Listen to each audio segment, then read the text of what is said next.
வெற்றி வணக்கம். வெற்றி வணக்கம். அஸ்ஸலாமு அலைக்கும். Praise the Lord. இதை மூன்றையும் சேர்த்து ஒரே வரியில் சொல்வதென்றால், பிறப்புக்கும் எல்லா உயிர்க்கும்.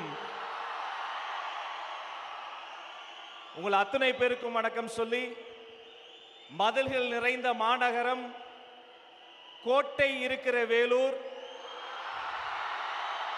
வேலூர் மண்ணுக்கும் மக்களுக்கும் வணக்கத்தை சொல்லி,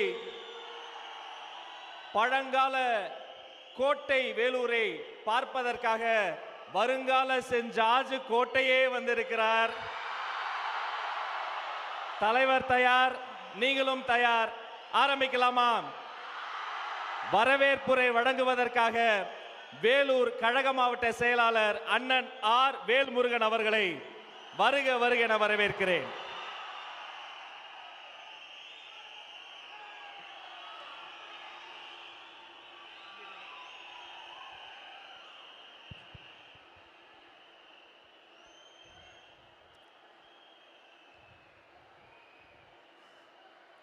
தலைவருக்கு முதல் வணக்கம். பொதுச் செயலாளர் அண்ணனுக்கு வணக்கம்.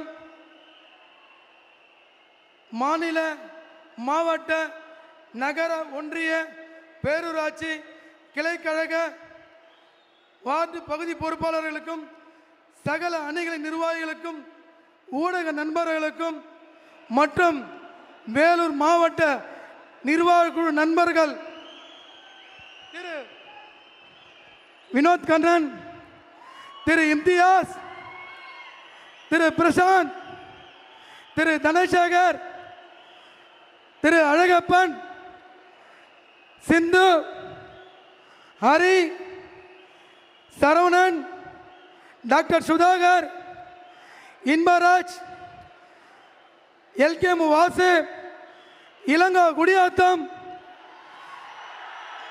பரத் இளைஞரணி, ஆத்மா மாணவரணி, பரத் பகுதி செயலாளர், சசி வார்டு செயலாளர், தமிழ் மாவட்ட துணை செயலாளர், ஆடன் பிரபு கேவி குப்பம், கவி விவசாய அணி, பரத் தொழிலாளர் அணி, முத்து வர்த்தக அணி, விக்கி பகுதி செயலாளர், கார்த்தி பகுதி செயலாளர், ரமேஷ் பகுதி செயலாளர், கலைமதி மாவட்ட செயற்குழு உறுப்பினர், ஹைதர் பகுதி செயலாளர், வெங்கடேசன் கொணவாட்டம் பகுதி செயலாளர், ரகு அகரஞ்சேரி ஒன்றிய செயலாளர், திவ்யா பிரசாந்த், லதா தனசேகர் மற்றும் காட்பாடி மாவட்ட கழக செயலர் நவீன் அவர்களுக்கும் வணக்கம் சொல்லி வருக வருக என வரவேற்கிறேன். தமிழக அரசியலில் புதிய சகாப்தத்தை படைக்க புறப்பட்ட நம்மையெல்லாம் வழிநடத்த வந்திருக்கும் தமிழக வெற்றி கழகத்தின் தலைவர் அவர்களுக்கும், வேலூர் மாவட்ட மக்கள் சார்பாகவும் கழக தொண்டர்கள் சார்பாகவும் எனது நெஞ்சார்ந்த வரவேற்பை தெரிவித்துக் கொள்கிறேன். இந்த ஊர் அரசியல் கட்சி பிரமுகர்கள் எங்களுக்கு பல தடைகளை ஏற்படுத்தினார்கள்.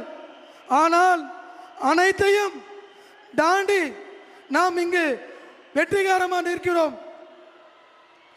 வேலூர் கோட்டை எப்படி எதிரிகளுக்கு அசைக்க முடியாத இருந்ததோ, அதே போல நமது தலைவரின் கொள்கை கோட்டையும் இன்று தமிழகத்தின் அசைக்க முடியாத சக்தியாக மாறியுள்ளது. பிறப்புக்கும் எல்லா உயிருக்கும் என்கிற உயரிய தத்துவத்தை ஏந்தி சாதி மத பேதங்களை கடந்து மக்களை இணைக்கும் வந்திருக்கும் நமது தலைவரின் கரங்களை வலுப்படுத்த வேண்டியது நமது வேலூரின் மக்கள் கடமையாகும். தலைவரின் சொல்லுக்காக இங்கு திரண்டு வந்திருக்கும் என் அன்பு தம்பிகளே, மற்றும் தங்கைகளே மற்றும் தாய்மார்களே, உங்கள் அனைவரையும் அன்புடன் வருக வருக என வரவேற்கிறேன். தெரியும், அந்த வேலூர் மாவட்டம் எப்பொழுதும் மாற்றத்தை ஆதரிக்கும் மண். அந்த மாற்றத்தின் அடையாளம் திகழும் நமது தலைவரின் உரையை செவி மடக்க நம் அனைவரும் ஆவலாக உள்ளோம். தலைவரின் வழிகாட்டுதலுடன் தேர்தல் களத்தில் நாம் காணப்போகும் தமிழக வெற்றி கழக வரலாற்றின் பொன் எழுத்துக்களால் பொறிக்கப்படும். மீண்டும் ஒரு முறை உங்கள் அனைவரையும் வரவேற்று மகிழ்கிறேன். நன்றி, வணக்கம், வெற்றி நிச்சயம்.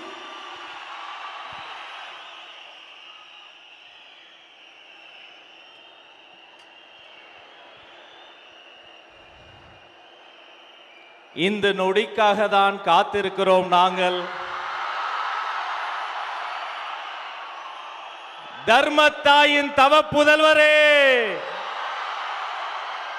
தமிழக வெற்றி கழகத்தின் தலைவா, தலைவா வா, தலைமை ஏற்க வா, தலைமை உரைத்தா. தமிழக வெற்றி கழகத்தின் தலைவர் வேலூரில் இதோ உங்கள் முன்னால்.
எங்க ஓட்டு எங்க உரிமை.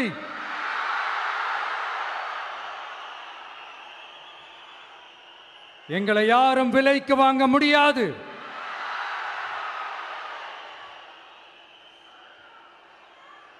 எங்க ஓட்டு விசில் சின்னத்துக்கு தான்.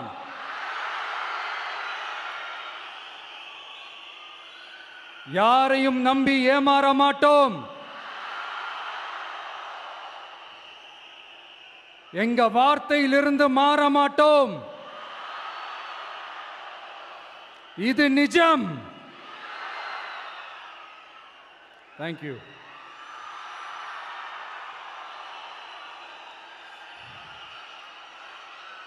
ஒரு குட்டி கதையிலிருந்து ஆரம்பிப்போமா?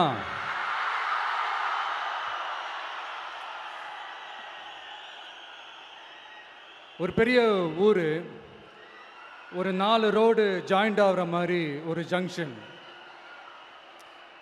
ஒரு பிஸியான ஏரியா, ஆள் நடமாட்டம் அதிகமாக இருக்கக்கூடிய ஒரு ஏரியா. அங்கே சென்டரில் ஒரு முரட்டு ஜல்லிக்கட்டு காலை ஒன்று நின்றுட்டுருக்குது. காலில் மண்ணை வீசிக்கிட்டு சீறிக்கிட்டு அப்படியே நின்றுட்டுருக்குது. யாருமே பக்கத்தில் போக முடியல. அந்த இடம் ஒரு கேஷுவலாக மாறணும் அப்படின்னா அந்த காளையை அடக்கி அமைதியாக்கினா தான் மறுபடியும் ஒரு பேக் டு நார்மல் சுச்சுவேஷனுக்கு அந்த இடம் மாறும். அந்த ஊரில் இருக்கிற ஒரு சில பேருக்கு மட்டும்தான் அந்த காளை அடங்கும். அவங்க யாருமே அங்கே இல்லை. ஆனால் அந்த க்ரௌடில் இருந்த ஒரு சில பேர், ஆல்ரெடி அந்த காளையை அடக்கணவங்களோடு இருந்த ஒரு சில பேர், எங்களுக்கு இல்லாத அனுபவமா? நாங்க பார்க்காத காளையா? நாங்க பார்க்காத மாடா? நாங்கள் போய் அடக்குறோன்னு சொல்லிட்டு உள்ளே போகிறாங்க. ஒருத்தராலையும் அந்த காளையை தொடக்கூட முடியல. எல்லாரையும் அடித்து வீசி தூக்கி போட்டுருச்சு. இப்போ என்னடா பண்ணுறது அப்படின்னு பார்க்கும்போது அந்த கூட்டத்தை விலக்கிட்டு ஒரு சின்ன பையன் ஒரு என்ட்ரி ஒன்று கொடுக்குறான். உங்களுக்கு தான் தெரியும்ல, டேய் எங்களாலே முடியல, நீ எல்லாம் என்னத்தை போய் கிழிக்க போற, எங்களுக்கு அவ்வளோ அனுபவம் இருக்குது, நாங்களே அடிபட்டு ஓரமாக படுத்து கிடக்கிறோம், இவன் விளையாட்டுத்தனமா ஏதோ பண்ணிட்டு கிடக்கிறான், பாவம் அந்த காளைகிட்ட போய் அடிபட்டு சாவ போறான், பச்சா பையன், அந்த பையன், இந்த பையன், அண்டர் எஸ்டிமேட் பண்றது, ஏளனமா பேசுறது, இப்படி ஒரு பக்கம். இன்னொரு பக்கம் பரிதாபப்பட்டு ஐயோ பாவமே இப்படி தனியா போய் மாட்டிக்கிட்டானே அந்த காளைகிட்ட என்ன பண்ண போறானோ அப்படின்ட்டு ஒரு பக்கம் பரிதாபப்பட்டு பேசுறாங்க. அந்த சின்ன பையன் எதுவுமே காதலையே போட்டுக்காம 2 பாக்கெட்லையும் கையை விட்டுக்கிட்டு ஸ்டைலா கெத்தா தில்லா அப்படியே உள்ள போறான். ஒரு ஸ்டெப் எடுத்து வைக்கிறான், அந்த காலை அப்படியே சீறிக்கிட்டே நின்றுட்டு இருக்குது. இன்னொரு ஸ்டெப் எடுத்து வைக்கிறான், காலை அப்படியே சீறிக்கிட்டே முன்னாடி வருது. மக்கள் எல்லாரும் பதட்டத்தோடு அப்படியே பார்த்துட்டு இருக்கிறாங்க. இன்னொரு ஸ்டெப் எடுத்து வைக்கிறான், காலை அப்படியே முட்டை வரும்போது பாக்கெட்டுக்குள்ள மறைச்சி வச்சிருந்த 2 புல்லுக்கட்டு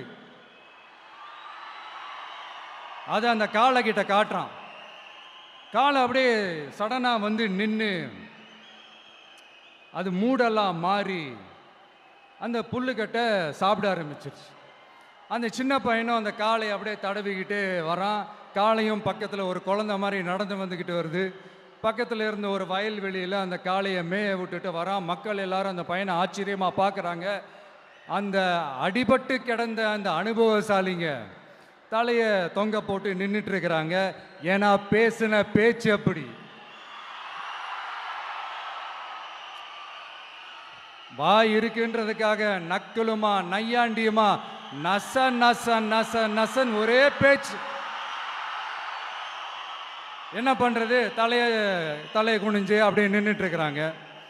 அங்க ஒரு பெரியவர் வர்றார். வந்து அந்த பையன்கிட்ட கேட்கிறாரு, எப்படிப்பா இப்படி ஒரு முரட்டு காலை சீறிட்டு நின்றுட்டு இருந்தது, எப்படி அந்த காளையை அடக்கின அப்படின்னு கேட்டதுக்கு அந்த பையன் சொல்றான், ஐயா எனக்கு அந்த காளையை பார்த்தா கோபமாக இருந்த மாதிரிலாம் எனக்கு தெரியல, அந்த காலை பசியோடு இருந்த மாதிரி இருந்தது, அதனால தான் அந்த புல்லுக்கட்டை காமிச்சவொடனே ஓகே நமக்கு தேவையானது கிடச்சிருச்சு அப்படின்னோடனே அந்த புல்லுக்கட்டை சாப்பிட்டுட்டு நம்மளோட அப்படியே ஜாலியாக வாக்கிங் வந்துருச்சு அப்படின்னு சொன்னான். இதை கேட்ட அந்த பெரியவர் சொன்னாராம், இந்த சின்னவங்க பெரியவங்க அனுபவம் இருக்கிறவங்க அனுபவம் இல்லாதவங்க இதெல்லாம் விஷயமே கிடையாது. யாரா இருந்தாலும் அந்த சூழலுக்கு ஏற்ற மாதிரி அந்த சிச்சுவேஷனுக்கு தகுந்த மாதிரி என்ன பண்ணி அந்த ப்ராப்ளமை சால்வ் பண்றான், ஏது பண்ணி அந்த ப்ராப்ளமை சால்வ் பண்றான், அதுதான் விஷயமே, அதுதான் மேட்ரு. ஸோ நீ சூப்பர்ப்பா, என்ன ப்ராப்ளம் வந்தாலும் நீ சால்வ் பண்ணிடுவ அப்படின்னு முதுகில் தட்டி கொடுத்துட்டு அந்த பெரியவர் போறார். இப்போ அந்த கதையில் அந்த முரட்டு ஜல்லிக்கட்டு காலை தான் நம்ம தமிழ்நாட்டு அரசியல் களம். அந்த பெரியவர் தான் நம்ம தமிழக மக்கள். அந்த பாக்கெட்டுக்குள்ள ஸ்டைலா தில்லா கெத்தா ஒருத்தன் உள்ள வந்தான் பாருங்க, அவன்தான்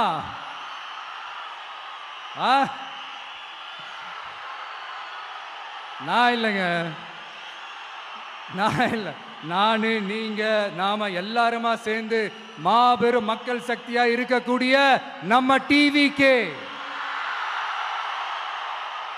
அதுதான் அந்த சின்ன பையன்.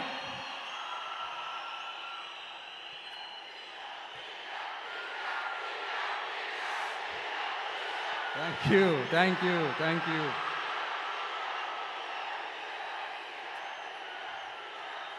மக்களை நேசிக்கிற ஒரு நல்ல தலைமை இல்லாததுனால இத்தனை வருஷமா வேற வழி இல்லாம ஸ்டாலின் சார் கொடுத்த அந்த பொய்யான வாக்குறுதிகள் எல்லாத்தையும் நம்பி ஏமாந்த நம்ம மக்களுக்கு சரியான நேரத்தில் ஒரு வெகுஜன மக்கள் இயக்கமா வந்தது தான் நம்ம டிவிக்கு. அந்த முரட்டு ஜல்லிக்கட்டு கால கதை ஏன் சொன்னோம், எதுக்கு சொன்னோம், யார் யாருக்கெல்லாம் சொன்னோங்கிறது புரிய வேண்டியவங்களுக்கு புரியும்னு நினைக்கிறேன்.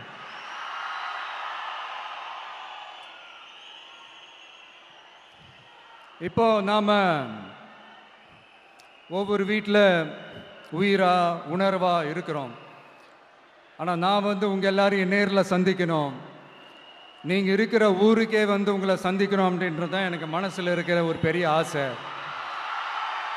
ஆனால் அந்த சிச்சுவேஷன் ஒரு எதிர்கட்சியாக இருந்து கேள்வி கேட்டுட்டு இருக்கிற இந்த நேரத்தில் நமக்கு எதிராக என்ன சூழ்ச்சிகள்லாம் நடக்குதுன்றது உங்கள் எல்லாருக்குமே நல்லா தெரியும்.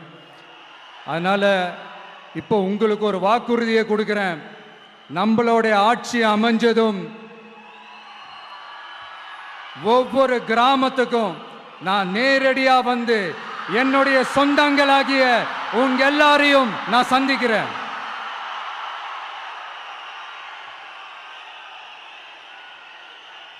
கொஞ்ச நாளைக்கு முன்னாடி நம்ம ஸ்டாலின் சார் ஒரு உருட்டு ஒன்று உருட்டினாரு, நீங்க கேள்விப்பட்டிருப்பீங்க. இப்போ வரப்போற எலெக்ஷன் எதுக்கான எலெக்ஷன்? நம்ம சட்டமன்ற தமிழ்நாடு சட்டசபைக்கான ஒரு தேர்தல் இல்லையா? இதே தமிழ்நாட்டுக்கும் டெல்லிக்குமான ஒரு எலெக்ஷன் அப்படின்னு சொல்றாங்க.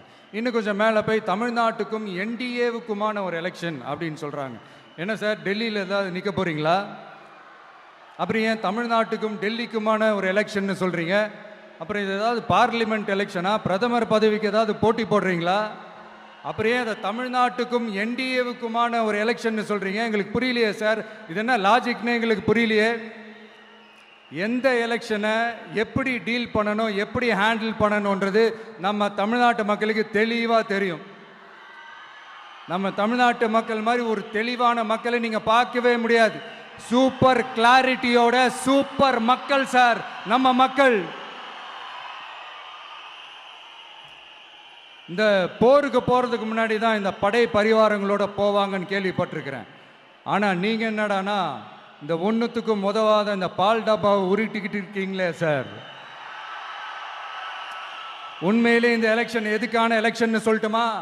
தமிழ்நாட்டு மக்களுக்கும் ஊழலுக்கும் நடக்கிற போர், தமிழ்நாட்டு மக்களுக்கும் லஞ்சத்துக்கும் நடக்கிற போர், தமிழ்நாட்டு மக்களுக்கும் இந்த நிர்வாகத்தை சரியா செய்யாத இந்த திமுக அரசுக்கும் நடக்கிற போர், அதாவது தமிழ்நாட்டு மக்களுக்கும் உங்க ஆட்சிக்கும் நடக்கிற போர், தமிழ்நாட்டு மக்களுக்கும் ஸ்டாலின் சாருக்கும் நடக்கிற போர். இன்னும் சுருக்கமா சொல்லணும்னா விஜய்க்கும் ஸ்டாலின் சாருக்கும் நடக்கிற போர்.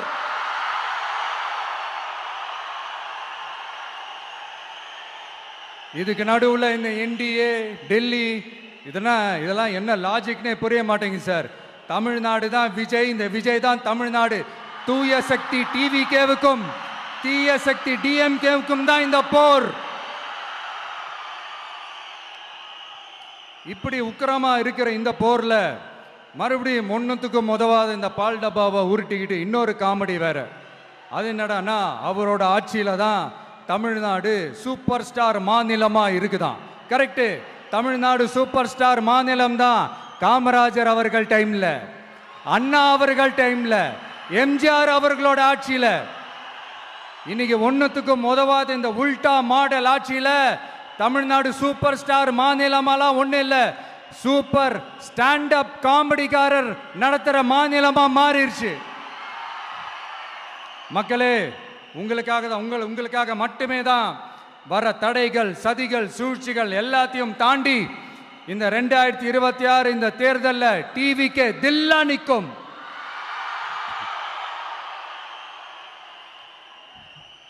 இதுவரைக்கும் நடந்த எலெக்ஷன் வேற, இப்ப நடக்க போற எலெக்ஷன் வேற. ஒவ்வொரு 5 இயர்ஸுக்கும் நடக்கிற எலெக்ஷன் மாதிரி இதை நினைச்சிடாதீங்க. 50 வருஷத்துக்கு ஒரு வாட்டி நடக்க போற ஒரு எலெக்ஷன் மாதிரி இது. அதிசய எலெக்ஷன். ஒரு எலெக்ஷன்ல அவங்களோட எதிரிகளை தான் எதிர்ப்பாங்க, அப்படிதான் எதிர்ப்பாங்க, அதுதான் யதார்த்தமும் கூட. ஆனா இந்த எலெக்ஷன்ல தான் ஒட்டுமொத்தமா எல்லாருமா சேர்ந்து ஒருத்தனை எதிர்க்கிறாங்க. ஒட்டுமொத்தமா எல்லாருமா சேர்ந்து இந்த விஜயை எதிர்க்கிறாங்க. ஏன்னா இந்த விஜய் ஊழலை எதிர்க்கிறான், லஞ்சத்தை எதிர்க்கிறான், மக்களோட மக்களா நிக்கிறான். அந்த மக்கள் அவன் கூட நிக்கிறாங்க. அந்த காண்டு எப்படி? அந்த காண்டு தான் ஒட்டுமொத்தமா எல்லாருமா சேர்ந்து ஒருத்தனை எதிர்க்க காரணம். நீங்க எப்படி வேணா எதிர்த்துக்கங்க, ஆனா போட்டி ரெண்டு பேருக்கு நடுவில் உள்ளதான் ஒண்ணு. இன்னொன்னு, இந்த எலெக்ஷன் டேல மேக்சிமம் என்ன பண்ணுவீங்க? போவீங்க, ஓட்டு போடுவீங்க, வருவீங்க, அவ்வளவுதான் உங்களுடைய பார்ட்டிசிபேஷன். ஆனா இந்த எலெக்ஷன்ல நீங்க பங்கெடுத்துக்க போறீங்க. எஸ், உங்க வீட்டில் இருக்கிற ஒரு விஜய் தான், உங்க வீட்டில் இருக்கிற ஒரு விஜய் தான் வேட்பாளரா நிக்க போறாங்க. உங்க வீட்டில் இருக்கிற நிக்கிற ஒரு வேட்பாளர்னா அப்போ உங்க வீட்டில் இருக்கிற மற்றவங்க எல்லாருமே வாக்காளர்கள் தானே. உங்க அம்மா, உங்க அப்பா, உங்க அண்ணன், உங்க தம்பி, உங்க சொந்தம் டிவிக்கே வேட்பாளர் அப்படின்னா அப்போ உங்க ஓட்டு விசில் சின்னத்துக்கு தான் எல்லாருக்குமே தெரியும். ஏன், நம்மளோட எதிரிகளுக்கு கூட அது நல்லாவே தெரியும். அதனால தான் நமக்கு எதிராக அவ்வளவு அவதூறு பரப்புறாங்க. என்னென்ன அவதூறு பரப்புறாங்கன்றது உங்களுக்கே நல்லா தெரியும். ஆனா அவங்களுக்கு தெரியாது, ஏன் மேல அவதூறு பரப்புனா அது மக்கள் மேல அவதூறு பரப்புற மாதிரின்னு. எனக்கு அரசியல் தெரியலன்னு சொன்னா அது மக்களுக்கு அரசியல் தெரியலன்னு சொல்ற மாதிரின்னு. என்ன அசிங்கமா பேசினா அது மக்கள் அசிங்கமா பேசுற மாதிரின்னு. எனக்கு எதிராக செய்யற ஒவ்வொரு செயலும் அது மக்களுக்கு எதிராக செய்யற செயல் அவங்களுக்கு தெரியாம போச்சு. இந்த விஜயும் மக்களும் வேறு வேறு இல்லை. இந்த விஜயும் மக்களும் ரத்தமும் சதையும் மாறி, உடலும் உயிரும் மாறி, ஒன்னிலிருந்து ஒண்ண பிரிக்கவே முடியாது. எஸ், சென்சிட்டிவான சென்டிமெண்ட், அது சென்சிட்டிவான சென்டிமெண்ட்.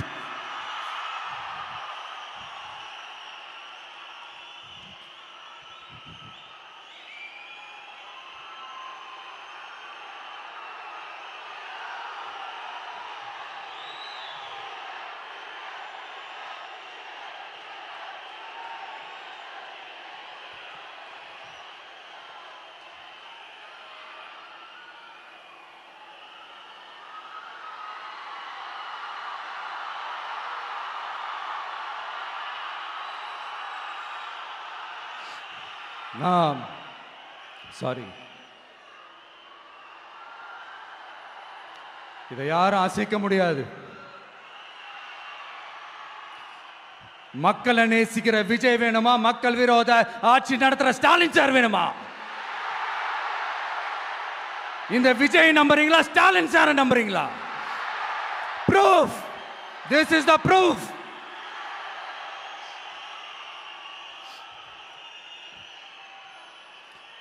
இந்த தீய சக்தி, ஊழல் சக்தி, இதெல்லாம் ஏன் சொல்கிறோம், எதுக்கு சொல்கிறோம், யாரை சொல்கிறோன்றதெல்லாம் மக்களுக்கு தெளிவாக தெரியும்.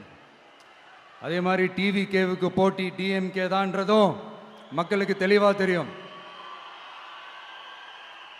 அப்படி இருக்கும்போது நாம் ஏதாவது பேசினா வாண்டடாக சில பேர் வந்து வண்டியில் ஏறி உட்காந்துக்கிறாங்க. ஆமாம், வாண்டடாக சில பேர் வண்டியில் ஏறி உட்காந்துக்கிட்டு குரல் கொடுக்குறாங்க. சீரியஸாக ஒரு போட்டி நடந்துக்கிட்டு இருக்கும் போது இங்கே காமெடிக்கெல்லாம் இடம் இல்லை பாஸ். இதெல்லாம் மக்களுக்கு தெளிவாக தெரியும்.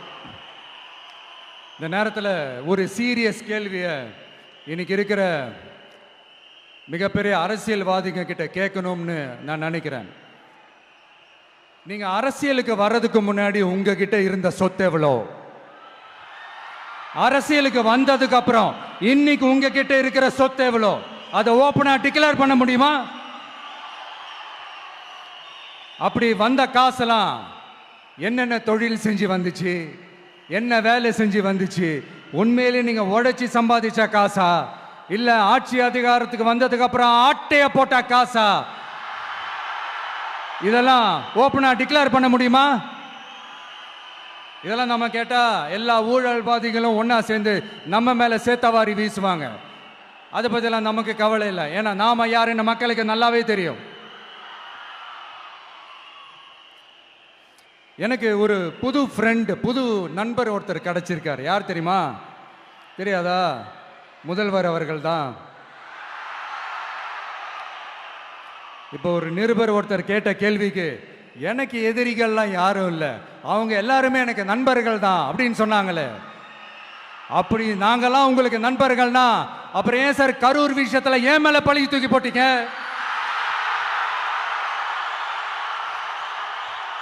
உங்களுக்கு மனசாட்சின்னு ஒண்ணு இருந்தா அப்படி பேசிருப்பீங்களா?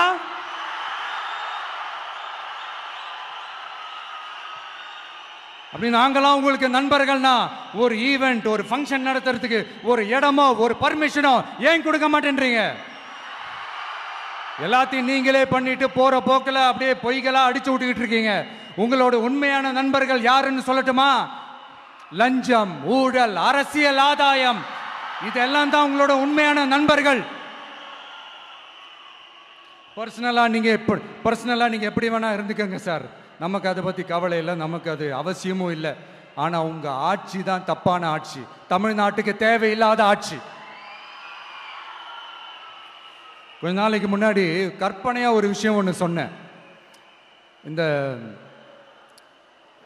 முதல்வர் கூட விசில் சின்னத்துக்கு தான் வாக்களிப்பாரு அப்படின்ட்டு கற்பனையா ஒன்று சொன்னேன். ஆனா இன்னைக்கு நிஜமாவே நமக்கு ஆதரவா ஒரு கோஷத்தை எழுப்பியிருக்கிறாங்க. அது என்ன தெரியுமா? எங்க வாக்கு சாவடி வெற்றி வாக்கு சாவடியா. அதுக்கு அர்த்தம் என்ன தெரியுமா? எங்க வாக்கு சாவடி விஜய் வாக்கு சாவடின்னு அர்த்தம்.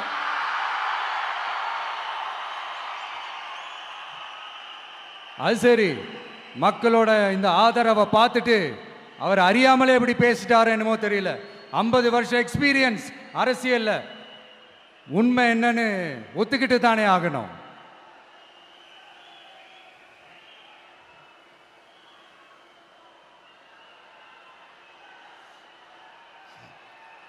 ஜனநாயகம்ங்கிறது பெரும்பான்மை ஆட்சி அதிகாரம் சார்ந்தது மட்டும் இல்லை, சிறுபான்மை மக்களின் உரிமைகள் உணர்வுகளும் புனிதம்னு நினைச்சு அதையெல்லாம் காப்பதற்கு பெயர் தான் ஜனநாயகம்னு 1963 அறிஞர் அண்ணா பார்லிமெண்ட்ல பேசினதை நாம இங்க சொல்றது ரொம்ப பொருத்தமா இருக்கும். அறிஞர் அண்ணா சொன்னது தான் டிவிகேவோட நிலைப்பாடும். இந்த ஸ்டாண்ட்ல நாம 100% உறுதியா இருப்போம். யாருக்காகவும் எதுக்காகவும் இதுல சமரசமே கிடையாது. மதச்சார்பற்ற சமூக நீதி தன்மை தான் நம்ம அடிப்படை கொள்கைகள் ஒன்று, அதில் எந்த மாற்றமும் எப்பவும் கிடையாது. ஆனால் இதெல்லாம் மறந்துட்டு எப்படியாவது எதையாவது செஞ்சு ஓட்டு வாங்குறதுக்காகவே இங்கே சில பேர் இருக்கிறாங்க. அவங்கள மாதிரி நமக்கு அப்படி சில பிரச்சனைகள்ல எரியற நெருப்புல எண்ணெயை ஊத்துற எண்ணமே இல்லை.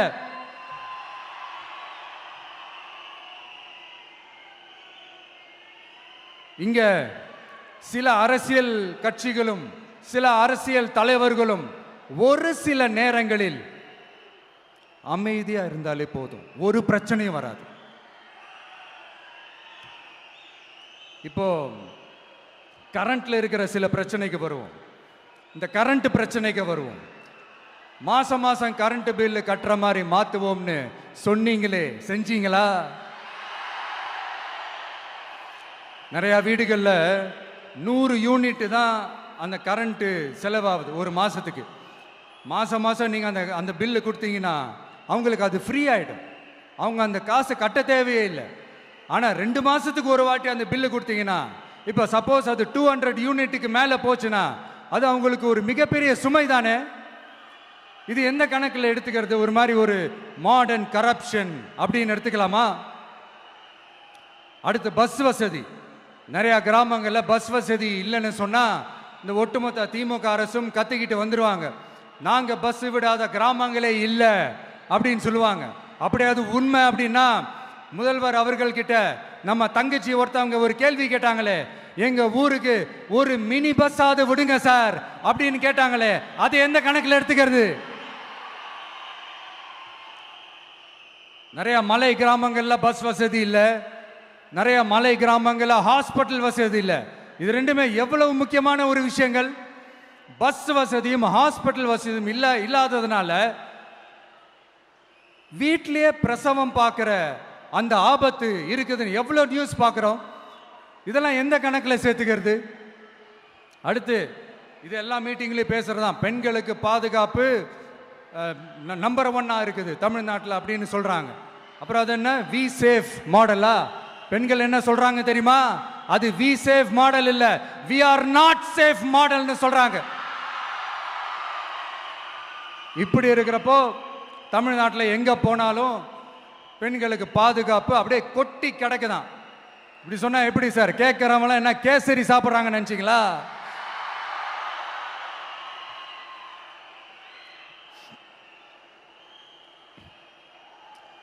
அடுத்து இந்த சட்டம் ஒழுங்கு, அது காணாம போய் ரொம்ப நாள் ஆச்சு. இவன் வேற, இந்த விஜய் வேற, எங்க போனாலும் இந்த மக்கள் கிட்ட இந்த சட்டம் ஒழுங்கை பத்தி பேசி ஞாபகப்படுத்திக்கிட்டே இருக்கான்னு முதல்வர் அவர்கள் அவங்க கூட இருக்கிறவங்க கிட்ட எல்லாம் சங்கடப்பட்டாராம். நாம் என்ன பண்றது? நாம தான் தமிழ்நாட்டோட விசில் ப்ளோயர் ஆச்சே. நாம் எப்படி சைலண்டா இருக்க முடியும்? நாமளும் கேள்வியா கேட்குறோம், ஆனால் பதிலெலாம் வந்த மாதிரியே தெரியல.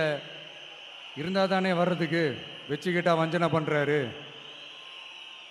5 வருஷமா பதிலே சொல்லாமல் அப்படியே கடந்து வந்துட்டாரு. ஆனால் இனிமேல் அப்படிலாம் இருக்க முடியாது, பதில் சொல்லி ஆகணும். மக்களே, இந்த தீய சக்தி, இந்த அட்ராசிட்டியை ஒரு எண்டு கார்டு போடணும் அப்படின்னா அவங்கள சுவிட்ச் ஆஃப் பண்ணுறது தான் ஒரே சொல்யூஷன். அதுக்கான ரிமோட்டு தான் வரப்போற எலெக்ஷன். அந்த ரிமோட்ல நீங்க அழுத்த வேண்டியது ஒரே ஒரு ஆப்ஷன், அதுதான் நம்ம விசில் சின்னத்தோட பட்டன். இத 4 விஷயத்தை நீங்க செஞ்சாலே போதும். ஒவ்வொரு இவிஎம் மெஷின்லயும் விசில் சின்னத்துக்கு நேரா இருக்கிற அந்த பட்டனை பச்சக்கு பச்சக்கு பச்சக்குன்னு ஒரு அழுத்துங்க. எப்படி? அவ்வளவுதான். நாம காஞ்சிபுரத்தில் பேசும்போது நம்மளுடைய விஷன் என்னன்னு சொன்னோம். இப்போ அதனுடைய கண்டினியூஷனா சில விஷயங்கள் இங்கே நான் சொல்லணும்னு ஆசைப்படுறேன். இப்பவும் சொல்றேன், உறுதியா சொல்றேன், சத்தியமா சொல்றேன். பெண்கள், பெண் குழந்தைகள், ஆண் குழந்தைகள் பாதுகாப்பு நம்ம ஆட்சியில் நம்பர் 1 இருக்கும். சட்டம் ஒழுங்கு ரொம்ப ரொம்ப ஸ்ட்ரிக்டா இருக்கும். அரசு பள்ளிக்கூடங்களும் கல்லூரிகளும் முதல் தரமா இருக்கும்.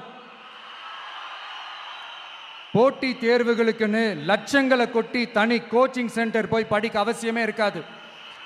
ஏன்னா கவர்மெண்ட் ஸ்கூல், காலேஜ் சிலபஸே போட்டி தேர்வுகளை ஈஸியா சந்திக்கிற வகையில் அந்த ஸ்டாண்டர்டுக்கு ஏத்த மாதிரி அமைக்கப்படும். உயர்நிலை பள்ளி பாடத்திட்டங்களிலேயே அடிப்படை அரசியல் சாசன சட்டம் சேர்க்கப்படும்.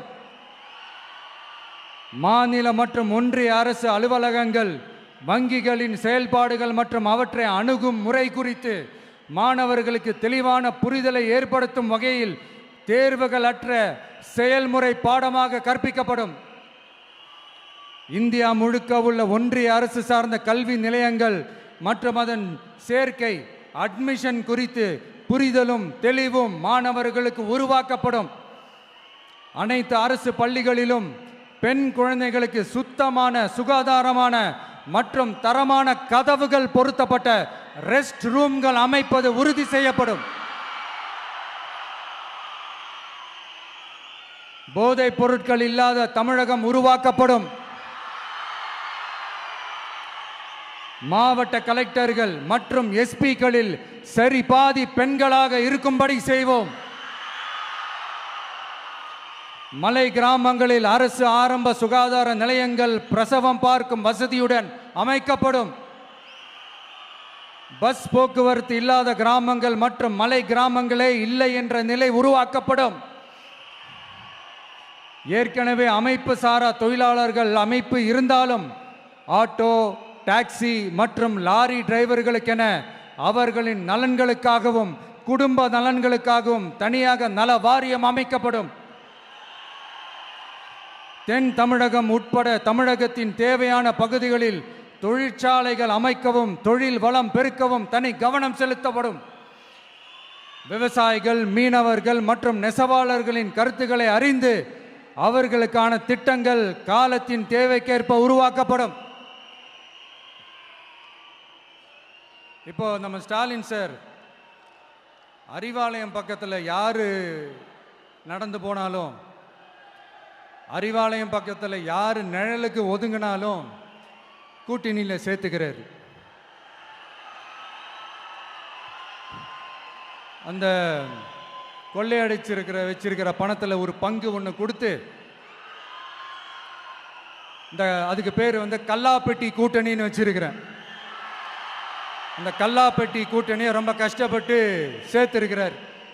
ஆனால் அவருக்கு நான் சொல்கிறேன், இந்த பழைய கூட்டணி கணக்குகளோ இந்த கொள்ளையடிச்ச பணத்தையே வச்சு எங்கள் மக்களை ஏமாற்றி எல்லாம் ஜெயிக்க முடியாது. ஏன்னா இது மாபெரும் மக்கள் சக்தியான வித்தியாசமான விசில் புரட்சி எலெக்ஷன்.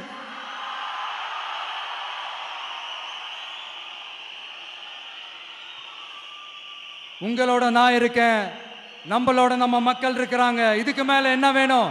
கான்பிடென்ட்டா இருங்க, நல்லதே நடக்கும், வெற்றி நிச்சயம்.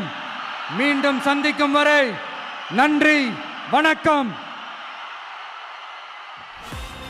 என் நண்பர்களே, ஒரு சின்ன ரிக்வெஸ்ட். நான் திருப்பி இங்கிருந்து 4 hours சென்னைக்கு போகணும். தயவு செஞ்சு யாரும் என் வண்டிக்கு பின்னாடியோ என் வண்டி சைட்லேயோ பைக்கில் வராதிங்க. உங்களை நான் கெஞ்சி கேட்டுக்கிறேன். தேங்க்யூ.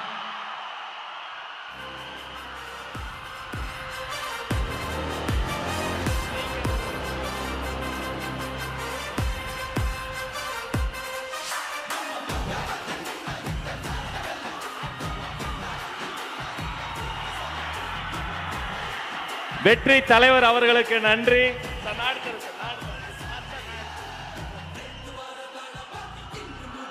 வேலூர் கழகத்தின் சார்பில் மாவட்ட கழக செயலாளர்கள் அண்ணன் வேல்முருகன் வெற்றிவேல் வீரவேலை வழங்குகிறார். அவரோடு நவீன், வினோத் கண்ணன், இமுத்தியாஸ், தனசேகர் அத்தனை பேரும் சிறப்பு பரிசுகள் வழங்குகிறார்கள். ஒரு கையில் வேல், ஒரு கையில் வெற்றி வாள்.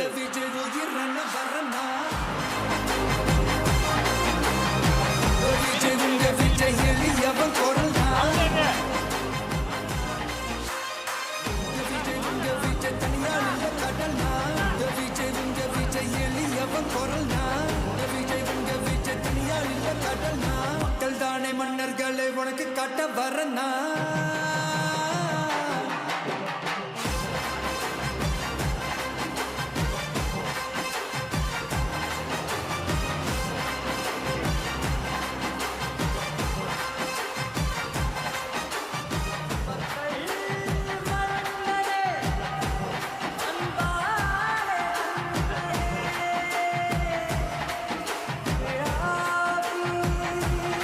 வேலூர் கழகத்தின் சார்பில்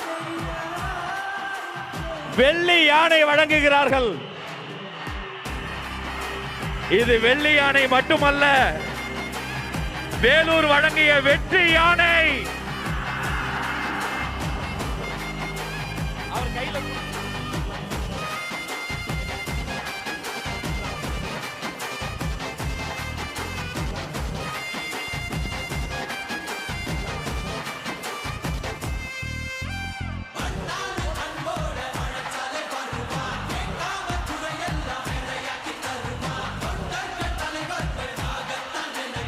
வேலூர் கழகத்தின் சார்பில் தங்க கோயிலும்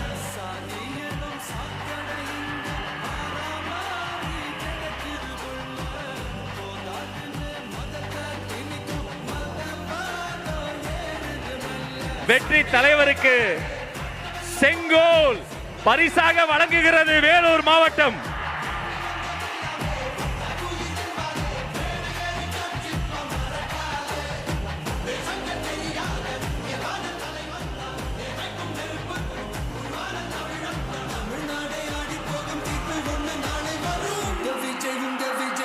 நன்றி நன்றி.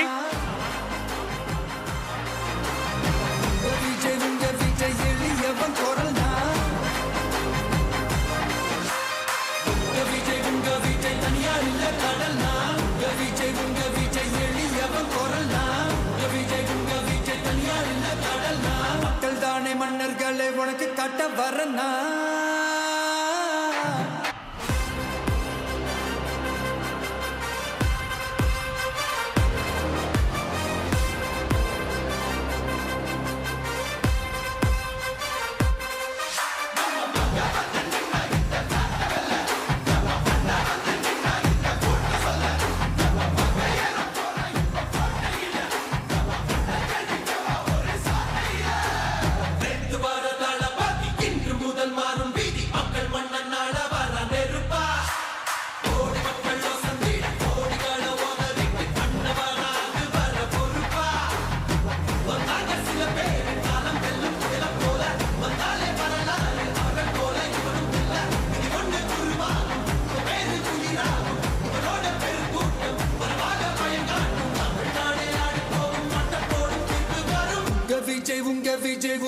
பண்ண வரனா